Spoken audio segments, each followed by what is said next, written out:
یہ 3 باتیں کبھی بھی نہ مانے۔ پہلی بات یہ کہ مجھے اکیلا چھوڑ دو۔ اکثر اوقات یہ بات عورت ہمیشہ غصے میں بولتی ہے، لیکن یاد رکھنا اس کا مطلب یہ ہرگز نہیں کہ وہ اکیلا رہنا چاہتی ہے، اور اس کا مطلب یہ بھی نہیں کہ آپ اسے اکیلا چھوڑ دیں، بلکہ اس کے کہنے کا مطلب ہوتا ہے کہ اسے آپ کی ضرورت ہے، وہ آپ کے ساتھ رہنا چاہتی ہے، اسے آپ کے احساس کی ضرورت ہے۔ تو اس وقت آپ اپنی بیوی کو احساس دلائیں کہ آپ اس کے ساتھ ہیں، آپ اس کے پاس ہیں۔ اور دوسری بات یہ ہے کہ اکثر اوقات بیوی جو ہے نا وہ یہ کہہ دیتی ہے کہ مجھ سے بات مت کرو۔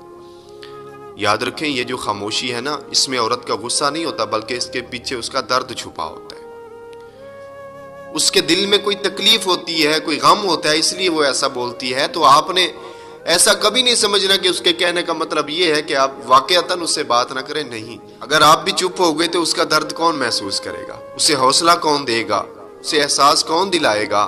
مرد وہ نہیں جو صرف باتوں سے ہی عورت کو احساس دلائے، بلکہ مرد وہ ہے جو عورت کے غصے میں بھی اس کا ساتھ دے۔ اور یاد رکھیں اس کا مطلب یہ نہیں کہ آپ عورت کے سامنے جھک جائیں، مرد کا بڑا مقام ہے، لیکن کچھ چیزیں نا عورت کی فطرت میں شامل ہوتی ہیں۔ اور تیسری بات یہ ہمیشہ یاد رکھنا کہ عورت کہتی ہے میرے لیے کچھ مت کرو، تو اس کا مطلب یہ ہے کہ وہ عورت دل سے تھک چکی ہوتی ہے۔ عورت یہ تب بولتی ہے جب اسے محسوس ہوتا ہے کہ اس کی قدر نہیں۔ تو اس کا مطلب یہ نہیں کہ واقعی آپ اس کے لیے کچھ نہ کریں، اس کا مطلب یہ ہے کہ آپ اس کے لیے وہی کریں جس سے وہ منع کر رہی ہے، کیونکہ محبت کا جو ثبوت ہے وہ لفظوں سے نہیں بلکہ رویے سے دیا جاتا ہے۔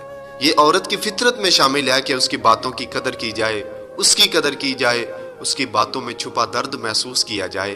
جب مرد اپنی بیوی کے ان معاملات کو سمجھ لیتا ہے تو زندگی آسان ہو جاتی ہے۔